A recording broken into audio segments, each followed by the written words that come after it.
Tell us your mentality, man, about playing offensive tackle. I mean, you have the potential, just to be absolutely elite. Dev, go ahead and share your thoughts on the thesis.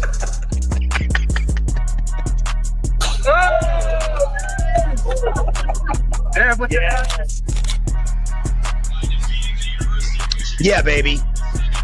That's what we do. We are the Buckeyes. What up, Buckeye Nation?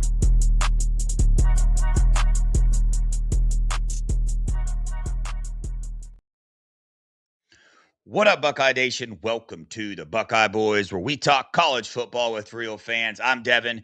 Excited to be here tonight, man. Got a good show planned for you guys with a special guest. As you know, here on the Buckeye Boys, we bring recruits, current players, past players on here, man, all Buckeye related. So it should be a fun night. You guys know what to do before we get rocking and rolling. Hit that like button.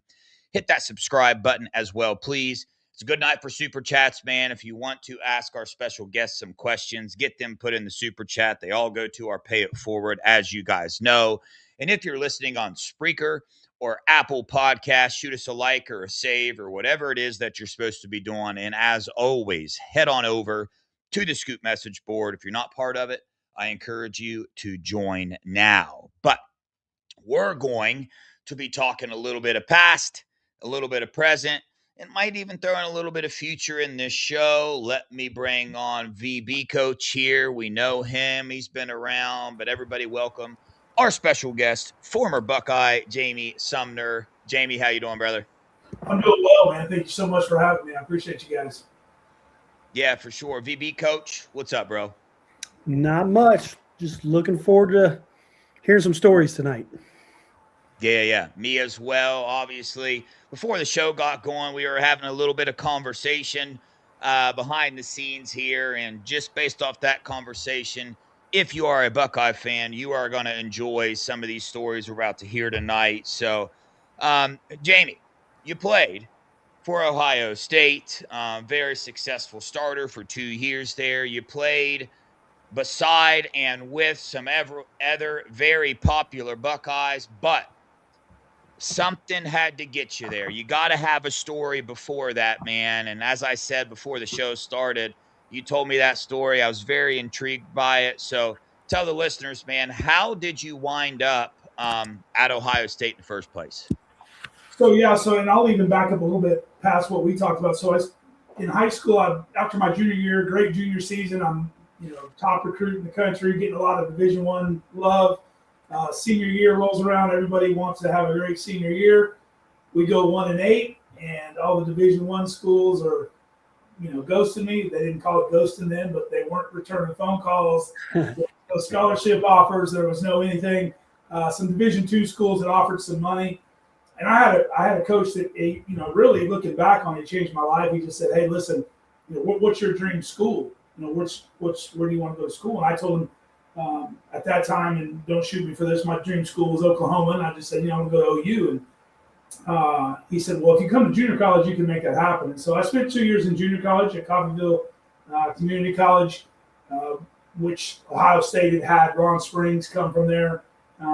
So I kind of had seen his picture on the wall and kind of knew his story and some things like that. So they came in and recruited me, and it came down to how do you say no to Ohio State, right? I mean, even early mid '90s. I mean, the name spoke for itself. I remembered watching Ohio State games versus that ugly school from up north with my dad and my grandfather. So when I was a kid, so there was a lot that drew me there. My coaches had a relationship with Coach Cooper and a couple of the other coaches. So ended up coming, and man, again, like we talked about, I go from 0 offers out of high school to going to a top. I feel like I'm, obviously I'm a little biased, but I feel like it's the best program in the country. After 2 years, and so from there, just what a run. Like I told you, offline doesn't seem real sometimes. Still seems kind of like a storybook, just because so much happened in those 2 years. And also, to be honest, I feel a little cheated. I would have given anything to be there for 5 years, but 2 was. I got a lot out of 2 years for sure. I got to play with some great guys, like you said, and that's it in a nutshell. Yeah. VP coach, you got anything to that, or you want me to keep rolling? Well, one question I had for him was, what was that transition like? Because when you mentioned here in Ohio, we don't have any JUCOs. Correct. There's no JUCOs in Kentucky, Indiana, Michigan, or Pennsylvania. It is not something that is, I don't have players go to JUCOs. Right. So, anytime Ohio State got one, it was such a unknown, I guess is what I would say. So, talk about what it was like playing there. And Coffeyville was a premier program. Like, I think there's different levels of JUCO, and that's the elite level.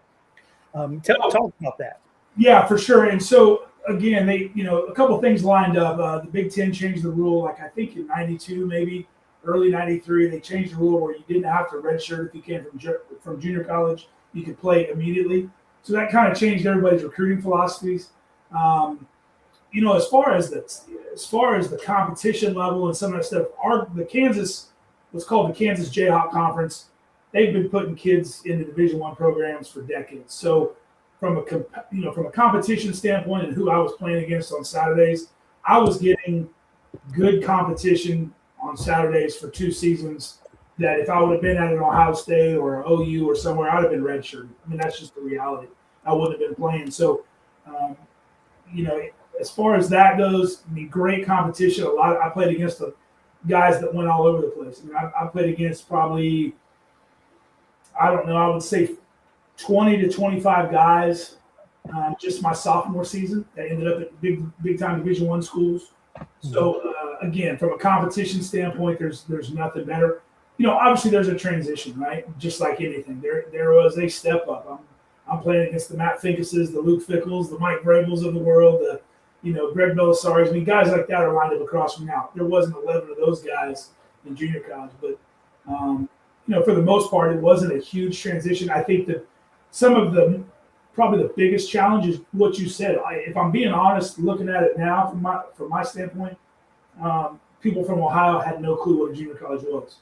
Right. And I had so many people go, is that like a prep school? Like when I would tell them, they're like, is that like a prep school? No, it's not like a prep school.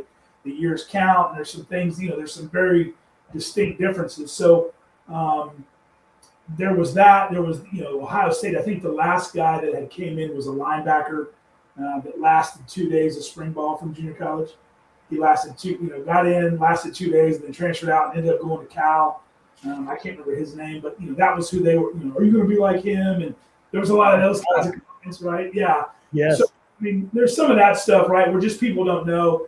And honestly, there was plenty of times where I'm going back to my dorm and going, am I really good enough? I mean, I did okay my first spring and first season, but there was some moments where it was like, maybe this is too big for me. Maybe maybe I'm not meant for this. Maybe I'm not who I think I am as a player and those kinds of things. So there was some challenges for sure. From an academic standpoint, it's a lot different. A big junior college class is probably 25 people, 30 people. And, if you've ever been to a classroom at Ohio State, you walk into an auditorium and there's 400, in a 100 level, 200 level, lecture hall. So there's some things like that, and then quite frankly, being I'm from Kansas, my junior college was about a 2-hour drive to my house. So there was times, I could run home if I was homesick or I wanted a home cooked meal or just wanted to go see my mom and dad. It was a quick drive to go see them. Well, now I'm 900 miles away. It's I can't get home every weekend. Those kinds of things.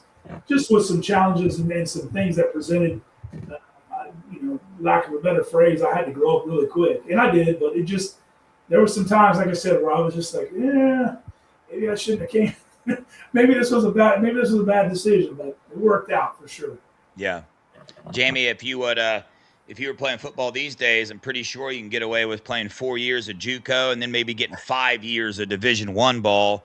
But on those same lines, man, I love hearing your story because for those of you guys that watch the channel, I'm big into recruiting, and that I get pretty harsh on these recruiting services sometimes because of the amount of weight that is put on these rankings. And hearing your story of, no offers, having to go to JUCO, go that route, and you end up coming and starting for the Buckeyes for 2 years. So kind of an example right there that shows that these recruiting rankings, they don't mean everything. I'm not saying it's the recruiting service's fault that there's so much emphasis put on that these days, but for those players listening, parents listening, all those people, they don't, just because you're not on their radar does not mean you can't play at your dream school. And you are a perfect example of that, man, here in that story. So kind of speak to that a little bit, and tell a little bit of people about what you're doing now and why you're able to speak to that. The fact that recruiting rankings don't mean anything. Obviously,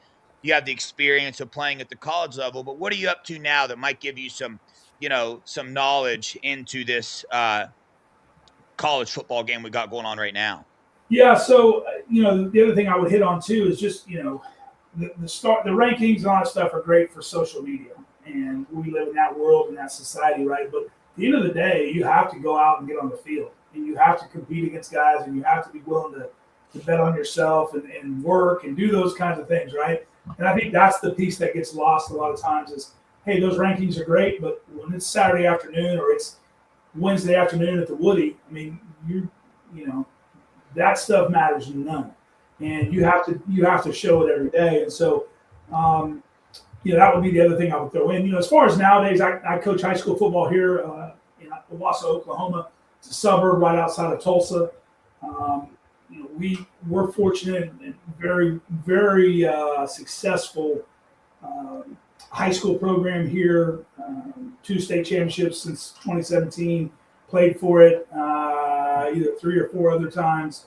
I've been in the semis a bunch of times. So, and it's the highest class here in Oklahoma. So, the other thing, we had a name that you guys may remember, Josh Proctor, that played safety for Ohio State, is actually from Owasso as well. He was on the coaching staff last year. It felt good to be around a fellow Buckeye every day because, like I said, I think I told you guys offline, there's plenty of Sooner stuff and Cowboys stuff out here, but having another Buckeye there was fun.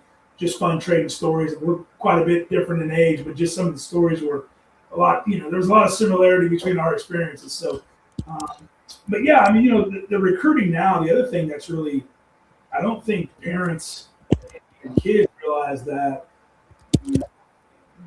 it's competitive. I mean, there's no missteps. They're not looking for a reason to sign you. They're looking for a reason to take you off the list.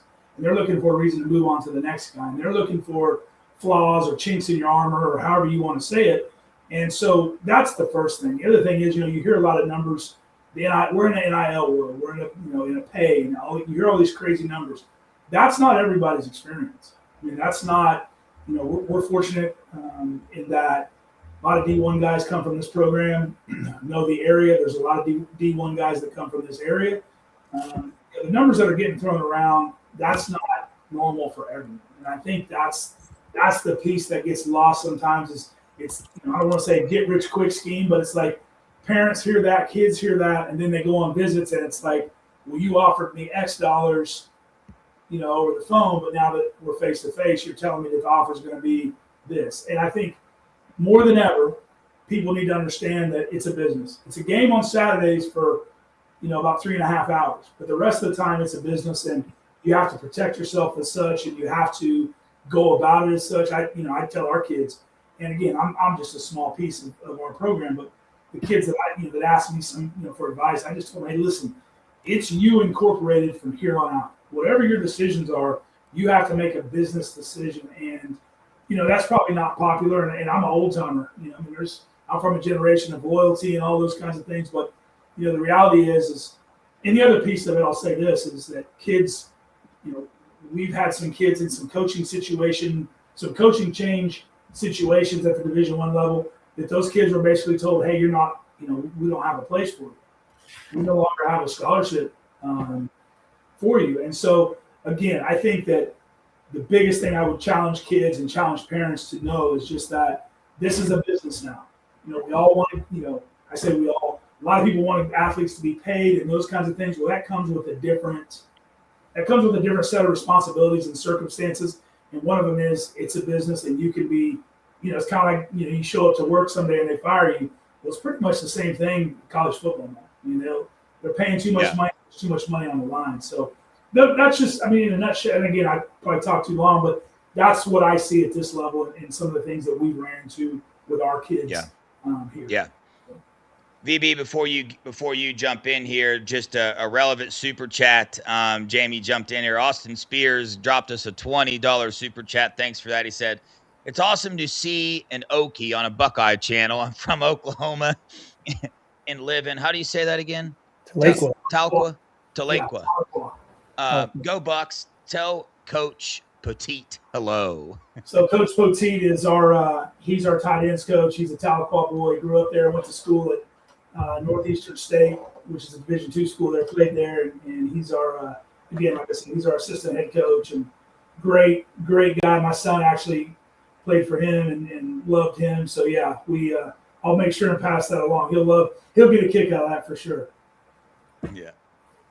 You brought up, Jamie. You brought up about you guys there at the high school you're at has kids that go off to play D1 football. A lot of kids. I think you got about the last 4 years. There's been at least 3 go off to D1. But it's here we all know about Ohio State. But what is NIL like for a kid that's at a Tulsa, at an Oklahoma State, at a Missouri, Kansas State, place like that? What are you seeing in regards to that? So, out here, it's anywhere from, as far as dollar amount, it's anywhere from, we have kids that have made from 50,000, let's just say 50,000 to keep the numbers simple and not, keep them rounded.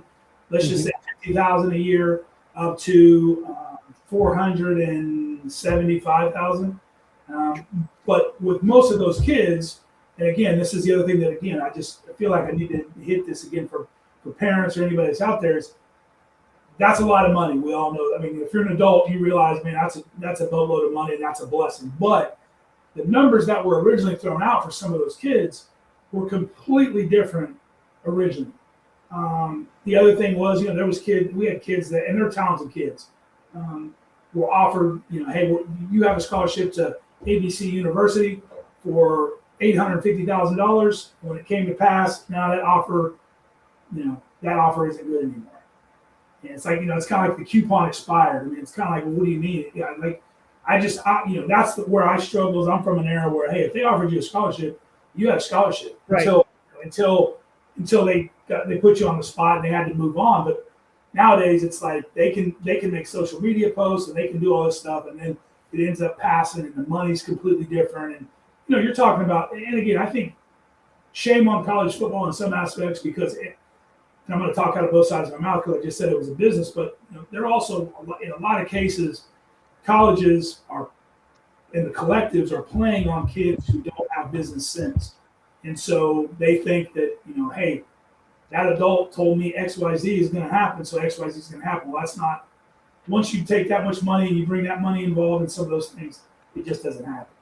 Yeah. And so it's sad to me to see kids make decisions and it's no longer, that's not really what's happening. I hate, we have, like I said, we had some kids go through some coaching changes and have some bad things happen with their offers being pulled. And we had other kids that were at schools with coaching changes that were told, hey, your services are no longer needed. That's horrible. 18, 19, 20 years. I don't know. Like we talked about a little bit offline, I know how my experience was. It was great. I can't imagine the reverse, which is that experience. Hey, we no longer need you. I mean, it should be the happiest time of your life, and you're scrambling trying to find, and we all know how the portal is. There's 35% of all scholarship kids are in the portal, and it's like you're fighting against. You're basically, you're fighting against so many other kids. It's sad to me. Some of those pieces are sad to me. Mm-hmm. Yeah. Jamie, kind of. Go ahead.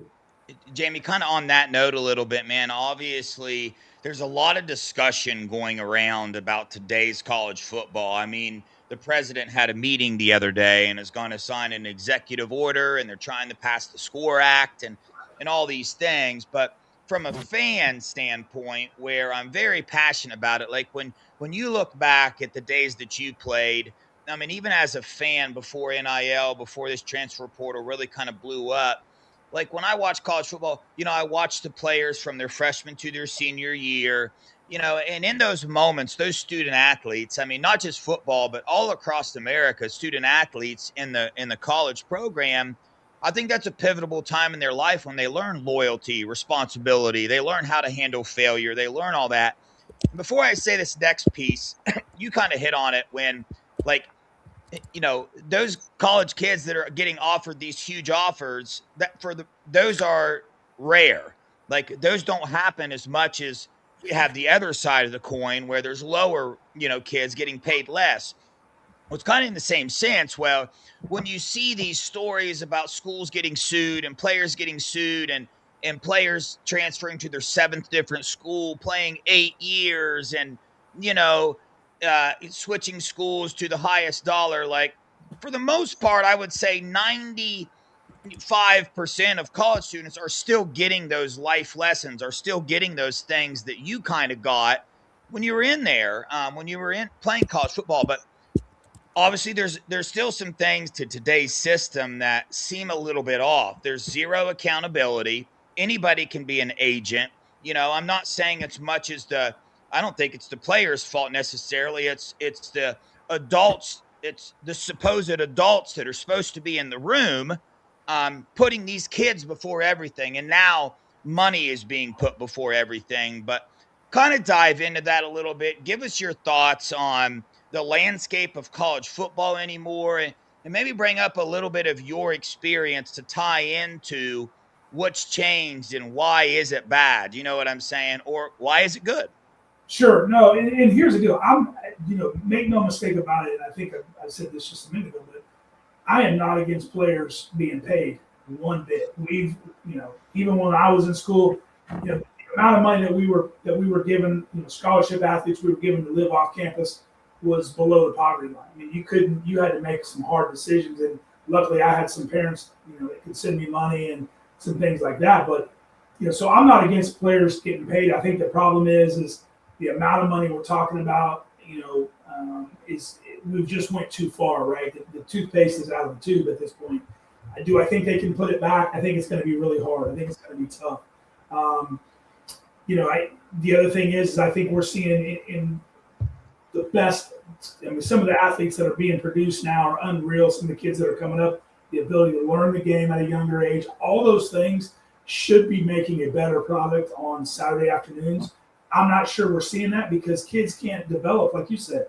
Hey, kids used to come into Ohio State as a freshman, and they may have they may redshirt as a freshman, they may play special teams as a sophomore, or as a redshirt freshman. Their sophomore year, they're a rotational guy. In the junior and senior year, man, they're unstoppable and they're all Americans. And you just don't see that anymore. By that kid's second year, if he didn't get to play or he redshirted and didn't think he should, he's going somewhere else. And so that's the thing that I don't like. I think you have, from the coaching side of it, from the player side of it, I think you struggle from the development side. Money wise, the amount of money that's being thrown around, I would be scared as a coach to throw money at some of these kids because they still haven't played. I mean, you're poor, just look at the number of kids, and I obviously pay attention to the offensive line stuff, but I think we lost five O-linemen at Ohio State this year. And I'm sure none of those guys left for less money, so they're getting more money, which is good for them. But I just think there's some things like that have polluted the system. I don't think I'm going to be curious what they roll out for being the way to get it back in line. Yeah. That's going to be my biggest. I'm really curious to see how that looks. I know what they've said, but what does that look like in the end? Again, I'm not for. If they can make money. I just think we've went way too far the wrong way. And to your point, there's no guardrails. I mean, you tell me one rule. Well, the collectives are involved. Okay, well, what does that mean? The collectives. You can be a street agent. That's the other thing is. I posted this the other day on social media. I'm not listening to anybody. In my life, I'm not going to listen to anybody that hasn't done. Like, if I ask you about going to the military, if you haven't been in the military, what are you going to tell me about being in the military? What you've read in the book or what you've read on, or seen in the movie. You don't know. And so that's my thing with some of these kids is who are you getting advice from? Who are you taking advice from? Because to your point, street agents are involved. There's people, 7-on-7 coaches. There's just a lot of things that kids are getting bad advice. And that's what I hate about this whole system. That's really my biggest beef or complaint is just that kids are getting bad advice about how to go about setting. I mean, in some instances, kids should come out of college and be retired. If you think about it, they should make enough money when they're in college that they can be retired. That's my opinion. Some of these guys, they should never have to work again, or create opportunities for themselves that, you know, business-wise, they're not working for somebody. They're starting their own businesses, doing their own things. Some of those things, and I just hope that's. I know Ohio State's done some stuff with that, trying to help help the student athletes with that. But again, I just think we're too far. I don't know how we ran it back in without, you know. I'm curious to see how that goes. Hopefully, that answers the question. Mm-hmm. Definitely did. Yeah. Yeah, it's a lot about what we just talked about the other night with Duke. We had Riley Pettijohn's dad on talking to him, and he was talking about the non-licensed agents and reaching out to kids. And I've already had a situation with a former player similar to that, where they talked the kid into entering the portal, and it just became the most messed up situation in the world. And that's where, and like you said, Dev, you know, we keep talking about the kids. I keep reading all kinds of comments, you know, oh, I can't believe these kids are making this much money, blah, blah, blah. And someone that's, you know, same age as Jamie, where I used to, if I had $4, I needed to find another dude that had $4 so that we could get pizza and breadsticks from Papa John's. Like, and that could be my dinner on a Saturday night. And, you know, living it that way too, I can't imagine being in a meeting room and the dude next to me is getting $450,000. Like, I just cannot grasp that, comprehend it, nothing. Like, I don't even know how that works. So I have players that are in it and I'm trying to learn it, but the rules keep changing. And it's not that they keep changing. It's kind of what Jamie said. There are no rules. And then a rule pops up and I'm like, okay, well, who's enforcing that rule? Okay, that's a rule. Who's enforcing it? And we just don't know. I said the other night with Duke on here, it's the wild, wild west, man. It's, you know, and I think and again, this shows my age. We're starting to see schools who, when I would grow up watching college football, were these national powerhouses, and they got their hands smacked, and one, you know, SMU got smacked hard, and we haven't heard from those schools as far as national prominence.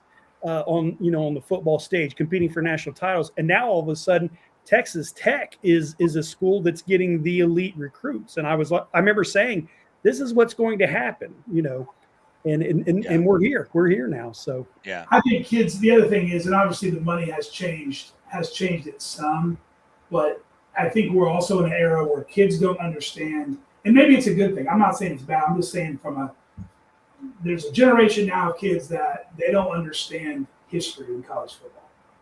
Because, like, to your point, the Texas Techs of the world are now at the top, or they're headed that way, right? Yeah. Indiana. Indiana. I mean, who would have ever thought, right? But there's some of that stuff where, you know, when I coached in junior college, I actually coached at Coffeyville. We didn't talk about that, but I went back and coached, and I had a kid that he played for me, was an All-American. And all these schools are recruiting him, and he didn't want to take a visit to Alabama. You know, this was right before Saban got there, and he was like, "Coach, Alabama sucks." And I'm like, "Do you understand what you like? You have no idea what you're now." And again, that's, you know, at this point it's 20 years ago now, but I mean, just one of those things where, like, I don't think kids have the same. They don't frame it the same nowadays, and maybe that's a good thing. I mean, maybe it is, but just. To me, it was all like, I just always think about him saying that. He ended up going to Alabama, by the way, and winning the national championship and won a Super Bowl for the Seahawks. But it's one of those things where, like, we laugh about that conversation because it was just like, he had no clue. You know, he wasn't, that wasn't his thing. Whereas somebody like me, if Alabama or when Ohio State came in, it was like, okay, I got to make that decision. Like, it's not optional. That's a blue blood. That's where you go. And I'm just not, you know, that's the other piece that I think. There's parity. There's finally some parity because there's money involved, but it's also just kind of. It's also the piece of it that makes me sad is, like, the old blue bloods, the Nebraskas of the world. I mean, they may never be. I saw a TikTok the other night that there was top 5 programs that will never win another national championship. I saw that. Yeah, I mean, you know, they listed Nebraska, and it's just like, for guys our age, that is like, I mean, it's blasphemous to even say that because it's like. Yeah. We live in a world where Indiana can win it and Nebraska cannot. Yeah. Or James Madison can make the playoffs, or Yes. I mean, and again, no disrespect to them because they play really good ball, but it's just, yeah, we're in the twilight zone of college football in certain aspects of it. And there's a part of me that, I'm kind of here for it. I kind of like it because it's different, but also it's just like there's a lot of Saturdays where I'm just scratching my head going, how did that happen? How did they, how did Team X lose to Team Y? Well, part of it's because the payroll was better, or the whatever the case may be. There's some things that are level in the field that makes it exciting. But yeah, it's definitely different. I know this. I'm about to be talking about a very select few players, right? But I am curious, kind of like, I don't know, if I put myself in the mindset of a football player back in the day. You go into college, and probably one of the most important things is your education. But if it's more towards the football side, it's okay, who can develop me and get me to the NFL? Well, ask yourself this: why do you want to get developed and go to the NFL? Well, we know everybody loves, if you're playing football, probably because you love football. But to answer that question, because you get paid a lot of money to play in the NFL, right? These days, you have a select few that the second they're done with high school, they get that lot of money. I mean, there are high school kids that have never played a down of college football getting paid $12 million, $3 million a year, $4 million a year, and they get that money. And it's just like, well, I mean, I take myself back to 17, 18 years old. Somebody hands me $4 million at that age, it would take a lot to keep me motivated to keep growing as a person, as a football player. It just would. And I know that's a very small percentage. I completely understand that, but that's just one thought I've always had in the back of my mind. And Jamie, I wanted to bring this up to you too. Something I know as close to firsthand as you can possibly get. One of the things about agents is I know that this past transfer portal cycle, there were agents calling teams about players and asking these teams, let's call him John, saying, hey, I'm calling Ohio State. Hey, would you guys be interested if John hit the portal? Well, yeah, we would be. Well, how much would you offer him? This much. Well, then that agent would get on the phone and call John, who, by the way, isn't even his client. He doesn't even have, it's not his agent, but you got all these agents shopping around, convincing kids to get in the portal. And you can only imagine that this is based off of one phone call, and it's based off of the agent's hope that one phone call comes true. And then that's why you see a lot of these kids in the portal with nowhere to go. So I know I hit two different things there, but I wanted to bring that example up to you because that's kind of one of those stories I think you hear sometimes. You're like, no, somebody's exaggerating. I mean, I saw the proof this year, so I know that's not exaggerating. That is happening. It is happening. No, that's happening. The other thing, let's go back to just a second. I think Coach brought it up, is the thing that I would have an issue with is if I'm sitting in a meeting room and the guy next to me is making let's just say $500,000, and I'm being paid, 150, 125, but I'm playing over him or I'm starting over him. What does that do? I mean, that's the other piece of this thing that doesn't get talked about. Now, how often does that happen? Who knows, right? There's probably no statistics out there for that. But I mean, now you're talking about team culture, team dynamic, team. There's a lot in this thing that doesn't get thought about. I'll just tell you this: and we talked about this area. The NIL world is in the Tulsa area now, so we're dealing with it on the high school level. Yeah, the college level is one thing. We're dealing with NIL stuff at the high school level in Oklahoma. That's a very real, thing. So it's crazy to think of, but that's the reality. And, to your point, I mean, how many guys are getting bad advice and what's the repercussions? There are none. There's no repercussions for that street agent that gave that kid bad advice. Hey, sorry about it. Good luck to you. I mean, there's nothing. The only positive is, like, to your point, Devin, is, hey, I got in the switch, and oh, by the way, it came through, and I got 8% or 10% or 30% or whatever the number is. I got some money because of it. I mean, that's really the only positive of the thing, and that's what I worry about. I'm not, again, reiterate it. I'm not here to take the money away from the kids. I just want them to be safeguarded or protected as much as humanly possible, because we all know, whether it's Ohio State, it's OU, it's Texas, it's whoever, they're protected. They've got a room full of lawyers that make sure they're protected when they're giving the money. The collectives have the same thing, and so again, my biggest wish and hope is that the kids are protected some way, somehow. And if that new bill does that, I'm all for it. I think it's great. Yeah. Well, Jamie, let's kind of switch topics here a little bit. We talked about a little bit of some things we don't like in the new day and age of college football. Let's kind of switch over to the Ohio State side, man. Here recently, Ryan Day has had a lot of success on the football field, man. Took a lot of criticism, but ended up winning a national title in 24. Got that monkey off his back, as they say. Come out this year, I'm going to have like 4 or 5 first round draft picks. Didn't end the season the way we would like, but you've seen Ryan Day lead the charge in college football in a lot of different areas. One of the areas, going out getting Matt Patricia. We'll start with Chip Kelly, NFL experienced coordinator. Then he goes out and gets Matt Patricia.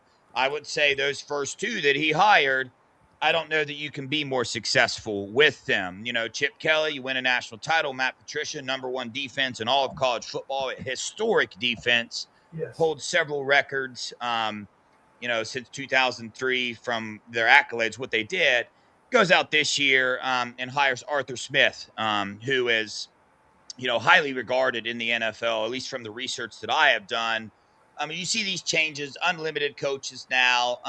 Kind of speak to that, man. Ryan Day as a head coach, what have you seen from him that you like from your alma mater? I'm a big fan.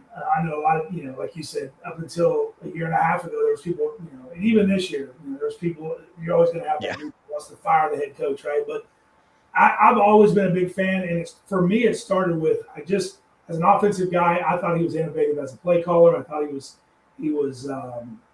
he kind of, if you look at his time here, we went from having running quarterbacks with Coach Meyer to he changed it to the pro style.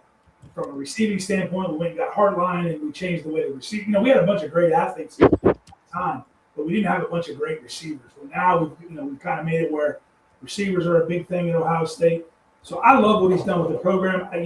That's the positive. I think I love the off the field stuff that he does. He seems like he cares. The stuff with everything I read about Harry when that whole situation went on, the fact you listen to what Harry said about him, very complimentary. The mental health stuff that him and his wife do, huge fan of that stuff. Again, we all love the game. We all think the game is important, but there's a piece of it that football is a very small piece of this, and I like that he seems to be that way. The thing that I would challenge him with if I was in a room with him is, I feel like offensive line wise, you brought in the Arthur Smiths, you brought in the Chips, those kinds of guys. But I think from an offensive line standpoint, overall, we've taken a step back. Now, whether that's because of money, and you have to, offensive linemen are always going to be, maybe not be at the highest pay scale, right? But it just seems like we went backwards some of that. You look at the last 2, the Michigan game 2 years ago, and then this last playoff run, the end of the season at the Big Ten, losing to Indiana, and then in the playoff game, that was the offensive line failure. And that, I hate saying that as a former offensive lineman. I feel like a traitor a little bit, but that's the reality, is we didn't play very well. And so I would challenge them, you brought in Arthur Smith. He has a history and a name of being physical and creating good run game things, but we have to get back to running the football. I get it, we've got Jeremiah Smith, and that's great, but not being able to run the ball has cost us a victory against a team up north 2 years ago. It cost us a run this year. I saw it in person. I was at the Miami game this year in the playoffs. Me too. It was, they had to hide all the sharp objects from me, because it was just like, what are we doing right now? It's tough to watch that we're not more physical, because forever that was one of our calling cards, was being able to run the football and be physical up front. And I just don't. Again, could be the NIL, could be, I guess. I feel like we talked about, we hit on it a couple times, from a development standpoint, we're not able to develop those linemen the same manner, and they don't stick around. We're not putting enough money into it, whatever the case may be. There's an opportunity there to fix that piece of it, and I think if we do that, I think we'll be unstoppable. And we're pretty unstoppable as it is, but I just think if you look, the other thing is you look around college football, the teams with the best O lines are the teams that are, Indiana. I mean, they had a really good offensive line, made it look easy. So yeah, but yeah, big fan of his for sure. Yeah, I know you got something to say about this offensive line talk you're hearing. Well, Jamie, it is, on the message boards and on the show, it is the number one question. And I tell everybody when things are going well, the quarterback's great, the running back's great. Nobody says, man, that right guard had a hell of a game. They just don't say it. But when things go bad, the O-line gets the blame. And as we know, there's so much more to it than just the O-line played bad. So as you watch that, what things were you seeing that led to that outcome? Well, and here's the other thing that gets left. It's easy to say, it's easy to blame, because the coaches always catch the blame, right? Hey, that was they called a terrible game.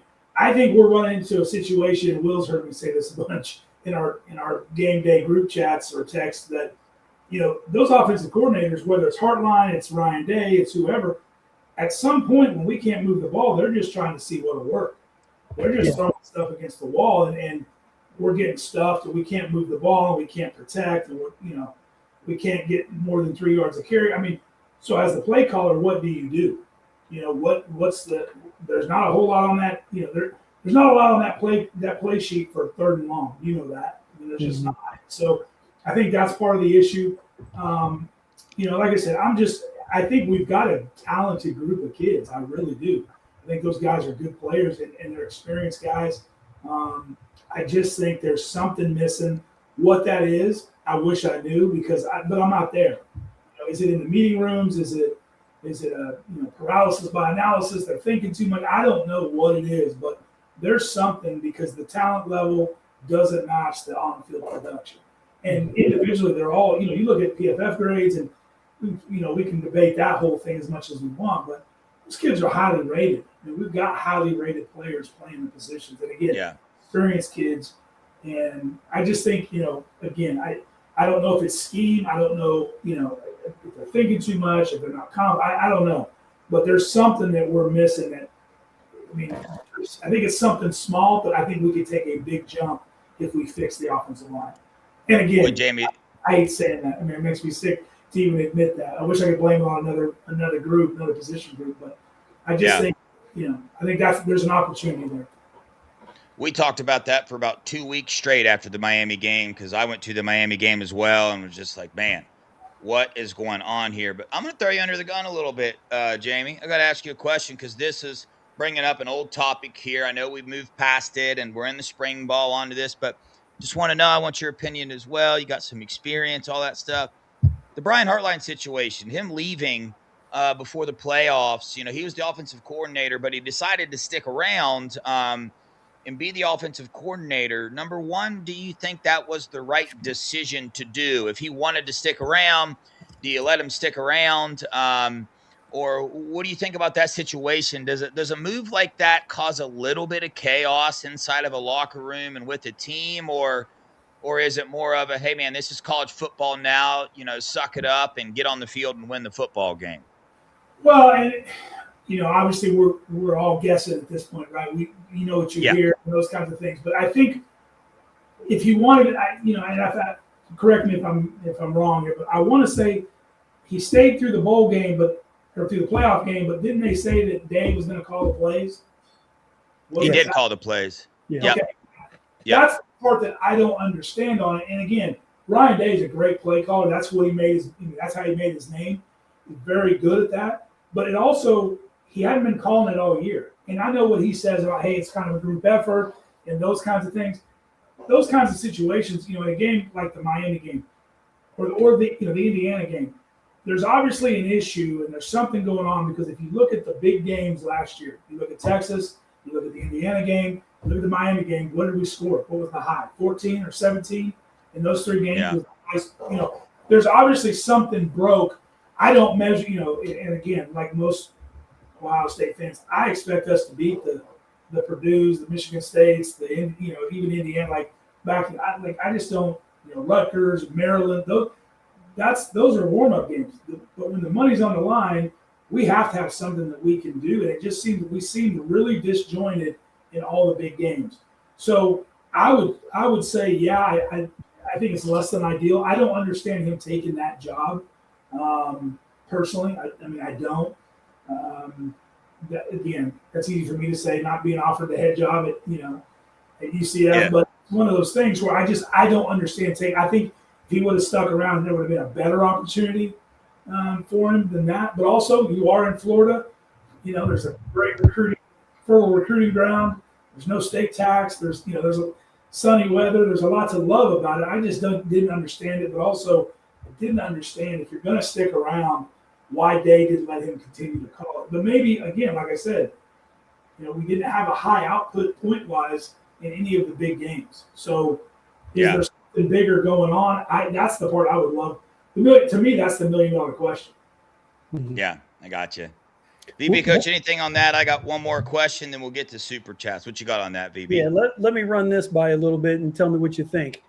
And this is me being an O-line guy, and I've been both an offensive coordinator and defensive coordinator at the high school level. When I watch the Ohio State offense, I see an offense that was being run by a quarterback and a wide receiver. And there were times where I thought, hey, that's a 7 or 8 man box. Like, you're trying to run and you're letting the backside end go, and he's got an overhang linebacker. So that end he don't care. He's coming. And I was like, do they not understand? They're too smart. They're way smarter than I am in football. So I just kept going back to, it was a quarterback and a wide receiver that were calling the offense. And that's why I really like the hire of Smith, because I don't think he has that type of mentality. And really, ultimately, at the end of the day, the thing that I always say about a Ryan Day team is, what is their identity on offense? When it's 3rd and 2, what are they going to do? And your teams that are great, we know what they're going to do. We knew what Indiana was going to do. We knew, Sure. whatever. And your identity doesn't have to be smash mouth. I mean, we saw for years, what's his name there at Texas Tech and stuff with the air raid offense. They had an identity though, and so they scored points. And they'd lose to Oklahoma, but they'd lose 45-35. And stuff. So. I don't know. I just don't see what I would call that strong offensive identity when I watch Ohio State play. And it gets to what you alluded to. It's a grab bag thing where they're pulling stuff out and throwing it against the wall and seeing what sticks. And I think that we got to see that. I think, here's the other thing too, is it's tough when you're down 3 and you got to drive the ball and get either a field goal or you got to score the winning touchdown, and you don't feel confident with anything. And you don't have something you can hang your hat on. The other thing I would challenge them with is, again, times have changed to a degree, but I played with a Heisman Trophy tailback that, oh, by the way, we had a top 10 pick at tight end and a top 10 pick at receiver, and handing the ball off and being able to run the ball for 5-6 yards pop made it really easy to throw, deep balls to Terry Glenn. I mean, there's some of that stuff is yin and yang, right? And I just think that, again, are they trying to keep guys happy?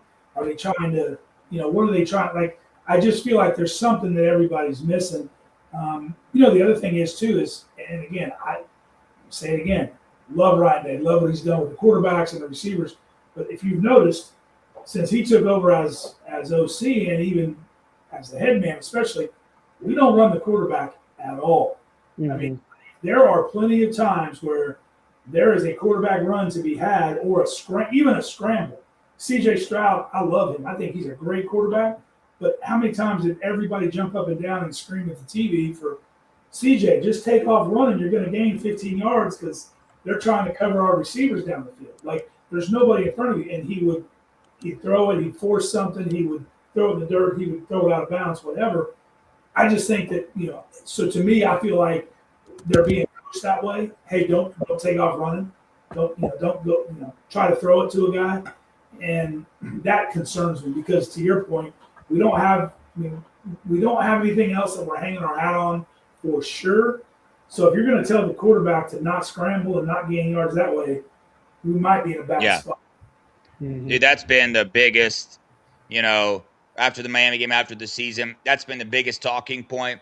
And it's also one of the biggest talking points to the small percentage of fans that do not want Julian Sain to be our starting quarterback. But we watched him run last year. He's capable of doing it. You watch his high school film.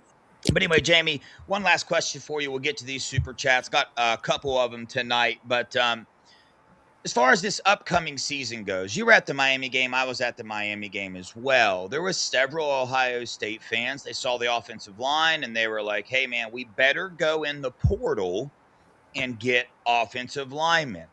Well, Jamie, if I were to tell you that we were rolling into this year with 4 of those same 5 offensive linemen that you saw at the Miami game, we got 6 of those same offensive linemen that would be combined for the starting unit this year.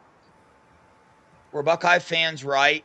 Do you think they should have went in the portal, or do you think that all the experience that we now have on that offensive line, because a lot of those same guys were on the national title team, won us a national title, Austin Servo, Luke Montgomery, Carson Hinsman, they were there.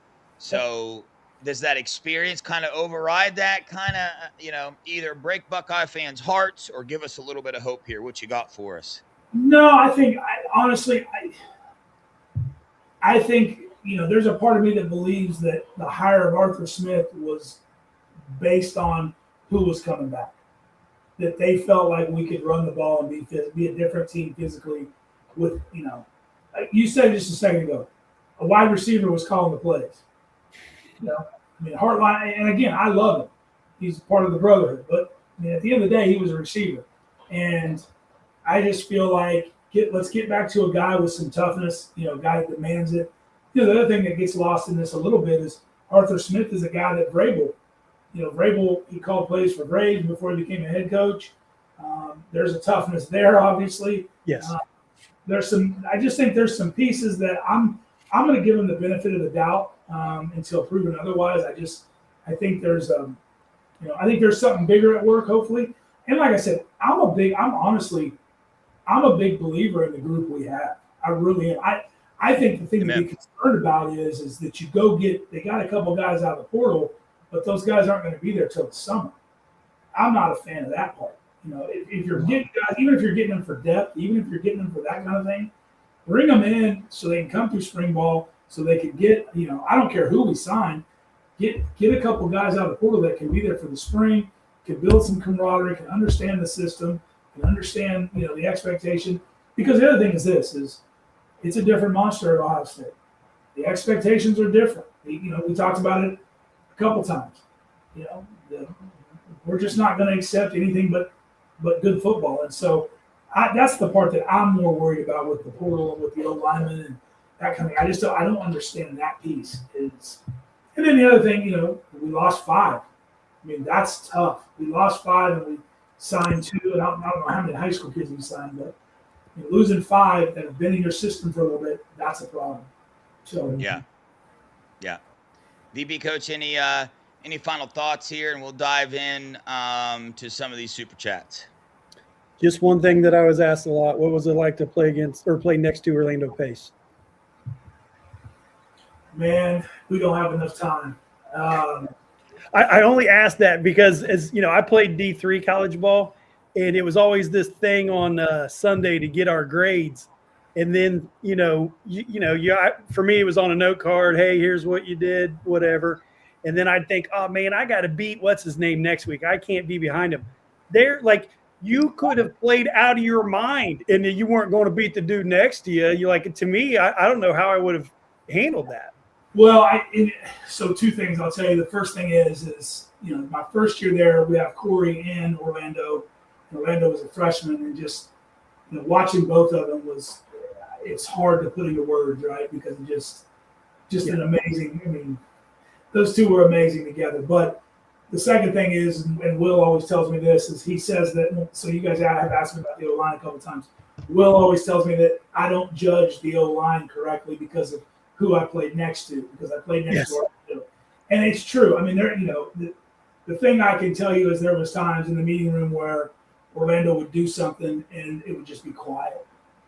You know, like you could have heard a pin drop because it was just like, how did he do that? Like, how did he do that? Like that doesn't fit. You know, like a guy that big and that tall and everything. Like, how did he do that? Like, and again, it just it's cool. Again, for me playing with Eddie was special. Locking for Heisman was extremely special. But playing next to Orlando was the same. I mean, it was, especially because I know, we all know if you play the position, you know how hard it is to do certain things. And he made it look so easy. But also his work ethic and his accountability and his attention to detail and that stuff, like that's what that's what makes him special and made him special. So yeah, it was special. That's the best word I can give you. It was also unreal at times, but yeah.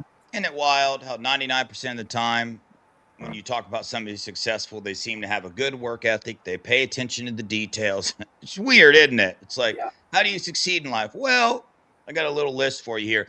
Not a super chat here, but I wanted to bring something up, man. He wants to know who's the toughest player you ever played against at Ohio State. I mean, on the offensive side of the ball, you mentioned a couple: Eddie, Orlando Pace, Dudley. Played Bobby, right? Bobby, the quarterback, right? Glenn, obviously. But listen to the defensive side of the ball here, man. Vrabel, Finks, Fickle. So you've played with some dudes, man. So answer this question, and maybe I don't know, that list of guys you played with on that team. I mean, those are some Buckeye legends, my dude. It's crazy. I would say internally the toughest. This will come as no surprise to most Buckeye fans, but internally the toughest was Vrabel without question. Him or Fickle are 1-2 for me. As far as playing against other guys, Dana Howard was a Butkus winner at Illinois. He was extremely tough. Trent Zinkowitz was a Cleveland kid that played at that school up north. He was extremely tough for me. I struggled with him a little bit. There was a guy, we played Washington back then, and there was a guy named Steve Hoffman who was my welcome to college football moment was him because it was just embarrassing. But yeah, man, again, that's the thing that I think other people don't realize too. And our coaches used to joke about it, but they would say, hey, that guy's on scholarship too. I mean, we didn't duck anybody back then. We played against big time talent, and yeah, I was fortunate. I played with a lot of amazing guys, but and then the other thing was played against Al Wilson at Tennessee. My last game, there was a young kid, not a very good quarterback, but a kid that had a little success named Peyton Manning at that time. That was decent. Ended up having a little bit of a pro career, but a little bit. But yeah, man, those guys. I mean, again, I think our toughest competition was the guys that we lined up against. Yeah, I guarantee it, man. Yeah, the guy. The funny thing is, I think about my senior year, guys that were redshirted. They ended up being first-round picks. It's just, I don't know. It's just funny. It just makes me laugh. Yeah. You brought up a point. I got to ask you this, man, and sorry, for asking you this, but I just need to know, man. It's very important. Are the team up north cheaters?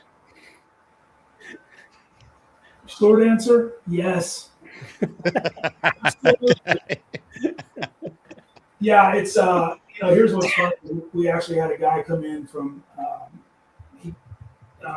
there's a software program for scouting high school football that we use, breaking down film and stuff. And the guy that came in last week or 2 weeks ago now, I guess, he's from Michigan, and he just outside of Detroit. And so he found out, and I was giving him a hard time. He goes, listen, because you're talking to the wrong guy. And I go, what do you mean? He goes, A, they're cheaters. B, I hate them. He goes, as a matter of fact, I hate every school in Michigan. And I was just like, my God, right there. What else? Is there anything we can give you? I mean, I was ready to give him the world. How to make the sale. Yeah. Here's the other thing, too. And this is something that, let's just back up real quick. I think, did they cheat? Absolutely. We all know that as more time goes past and more things come out, it just gets uglier and uglier, right? But the thing that I will say, where they did cheat, and this is where the rivalry flipped for a little bit, was if you look at what their O-line and D-line became in a 3-year span, that to me, the cheating was a helped flip it. But I was at 2 of the games where they beat us up. Physically, they beat us up. And that's hard to swallow. And that's why I guess it's probably more of a sore subject for me, is because it's like I watched what they did to flip it, and it was basically just all up front. And I hate that, because we have the same resources, the same thing that they do. So anyway.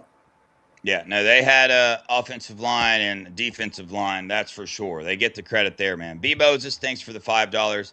Jamie Sumner, that name brings back great memories. Thanks for coming on, brother. Go Bucks. Thanks, B. Thank you. Doodah, man, thanks for the 50, man. You're always overly generous. We appreciate that, man. Great show as always. Jamie, do you ever get the chance to go back to the shoe to see a game? OH. I do. I say that this last year I didn't get to go, but I normally go back to I'll go back to the versus the team up north when it's at home. So I'll get back every couple years. Then I'll pick a game. Before this last season, pick a game that I'll try to get to. But yeah, I try to. Not enough. Not near enough. I love my time. I need. The other thing is so my wife, when the first 3 games that she went to the 14 Michigan game at home, which that was a crazy game, and she got to experience. That was when JT broke his leg, and we're walking out of the stadium, and everybody's like down, and she's like, "You won. What happened?" I'm just like, "We just lost our quarterback." And we knew we had something special, right? But she went to that one. She went to the 16 game, the 18 game. Well, then they don't play us in 20, so we didn't go to that game. Well, then we go back in 22, and we all know what happened then. It was horrible. Yeah. She finally figured out what the other side of it was like. She's like, "Oh, this is what it feels like." I'm like, "Yeah, it sucks. It's not fun." So I say all that to say I need to get back to another game at home against them when we win, because I got to get this taste out of my mouth. So yeah, for sure. Steely, thanks for the $1.99, man. Thanks for coming on the show, Jamie Sumner. Go Bucks. Yeah, we appreciate you for sure, man. Appreciate all the insight. Appreciate the conversation with you. I'll try to put in a word, man. It sounds like we need to get you maybe teaching these offensive linemen at Ohio State a little something, get you and VB coach in the door there.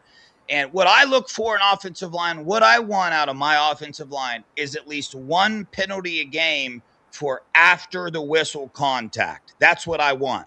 I've said that since I started this podcast. I was like, if the offensive line comes out and we get like 2 or 3 penalties because our O linemen are driving people into the ground 30 seconds after the whistle, then I'm going to get excited about our offensive line. That's what I'm trying to see. You can live with an aggressive penalty, right? The holds and the false starts and some of that crap. I mean, that drives you nuts. But the aggressive stuff, I'm with you. Here's the deal, or at least push the envelope. It's the old Bobby Bowden, right? Play through the echo of the whistle. Play nasty and play. I saw, I didn't even bring it up. I didn't think to bring it up, but Orlando, I guess, is back helping in some kind of role. He's I guess they hired him. Really? I don't know. I saw it the other day online. I don't know exactly what his role is, but it's like somebody said online, like if that's the case, that's a good sign. But who knows what it is, or who knows exactly what his say is going to be. But he definitely knows a thing or two about playing that way for sure. Yeah. Although I don't think Orlando would probably struggle because he wouldn't understand why you couldn't kick step flip your hips, turn, and pick up that inside rush because he did it. Whereas nobody else did that. Like whatever. And because I had a player that played for the Colts. He was the third string quarterback for the Colts for a couple of years. And so I really started listening to Howard Mudd and some of his teachings on the O-line. And he taught techniques that I sat there and I was like, that's the craziest thing I've ever heard. And he said, if you're sliding out and you get beat across your face, don't turn in. He said, spin, make a spin. And I was like, what?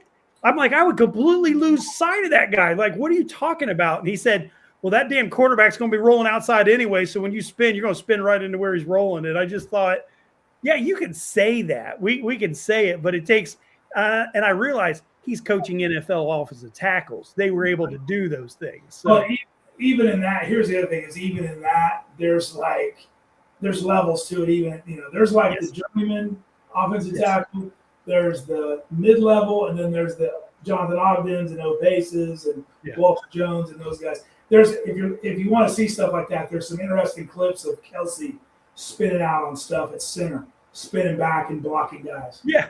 Instead of cutting them off. I mean, just crazy stuff. But yeah. One of the things I've always been curious about, and through my time here and getting to talk to people, I think there might be some behind the scene things here, but I've always been very curious why Ohio State does not get a little bit of help from LaCharles Bentley. He's a pretty good offensive lineman who that's all the dude does now is literally train offensive linemen. That he goes around the nation and you see Oregon using him. You see all these other schools using him. And I'm like, dang, man, let's get LaCharles in some capacity. I thought it was going to happen. Was it last year? Yeah, like they were getting close to a little agreement. Something blew up there. But either way, man. I think he's involved a little. I just think it's one of those things too, though. Do you want to work with somebody that's working with the Oregons and the, yeah. If I'm at Ohio State, hey, I want an Orlando Pace that's at Ohio State, period. Yeah. Mm-hmm. Yeah. And somebody like LaCharles T, he's used to running the show. You know what I'm saying? Yes. And you go in there, he ain't going to be, if he's just coming to help, he's not running the show. So I think that's the biggest point. I think that's absolutely the biggest thing. It's not that he doesn't know O-line and he's not a great coach of it, because Taylor Decker trains with him in the offseason. I've seen the videos. It's amazing the stuff that he does. But you can't bring a dude like that in and he be the assistant O-line coach like that. Yeah. And if he misses, if you're the head O-line coach and he missed the first 3 days of spring ball and then he shows up on the fourth day and he tells the kid, hey, you're doing that wrong, do it this way. And that's the way you've taught that kid for, that. And I always say sometimes you can have too many chiefs, especially on the O-line. And if we're not all on the same page, because there's 1,000 ways to do that. Well, that's the other piece talking about what's going on there. My understanding is at the end there was four different people helping with the O-line. Yes. That might be the problem. I mean, Will and I talked about it. That might be part of it. Is now what's the breakup? What is each guy responsible for? And what is, again, we don't know that part of it, but to your point, hey, there's too many chefs in the kitchen, it ain't gonna taste very good. And that might be in this world that we're in with analysts and 2 and 3 O-line guys, and just who knows. Yeah, dude. They the 2 offensive line assistants the year prior were head offensive line coaches. And then they came in to be assistants. So that's always been a topic of discussion as well. But Jamie, we appreciate the heck out of you coming on the show, man. VB coach, you got any final words, any final thoughts for Jamie? And then Jamie will get yours and close this thing out. No, I thought today was a great show. So much information, and I want to do it again. So, yeah. Jamie, any final words for Buckeye Nation? Man, thank you so much for having me. I'm excited for this fall. Let's do what we do and win some more football games and hopefully raise another trophy at the end of all of it. And go Bucks. Yeah. Heck yeah, man. Great show. Phenomenal stuff. I loved it. We'll have to get you back on here sometime. But on that note, guys, appreciate all the super chats. Appreciate the support. You guys know what to do, man. Hit that like button, hit that subscribe button as well. Spreaker, Apple Podcasts, same thing. And also, when we're done, shoot us a little comment under the videos when it's not live. That helps out as well. But on that note, we appreciate you guys. We love you guys. Go Buckeyes. OH. IO.